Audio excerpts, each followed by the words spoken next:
China's book formats are all used today, except for Longling binding. Longling binding is not widely applied, making it a rare treasure. Is this? Like this way. It's not just a book, it's also a building. I hope some ancient treasures can be brought to readers in an immersive way. When I was reading over histories of books, I learned about an important book format known as Longling binding, which was created in the Tang Dynasty. It's done using a piece of long paper. Its sheets are layered on top of one another. When folded, it's like a scroll. When unfolded, pages flipped one by one, like an accordion. Longling binding brought us book sheets and reading. There are two features of the prototype of books. It represents the real beginning of the book in a modern sense. It's so amazing. I visited many experts to study, research, and verify. This binding craft is very complex. People who produced it were called court craftsmen. They made books for royalty.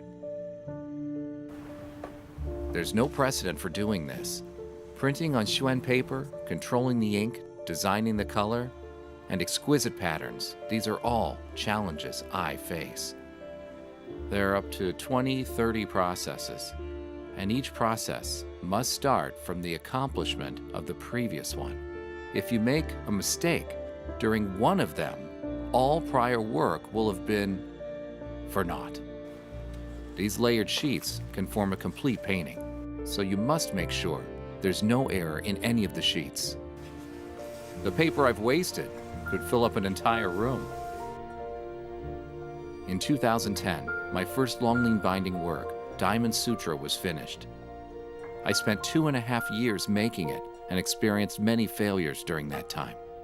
But when I first saw the finished work, I burst into tears.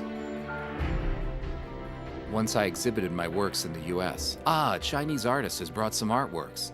Everyone was watching. They couldn't understand Chinese, but they could feel the power of our precious culture. That was enough to make me happy. When you open it, the color inside is light gray. You can add more vitality. Your work right now is lacking this. These are ancient and wonderful cultures. It's our duty to preserve them, popularize them, and make them shine vibrantly.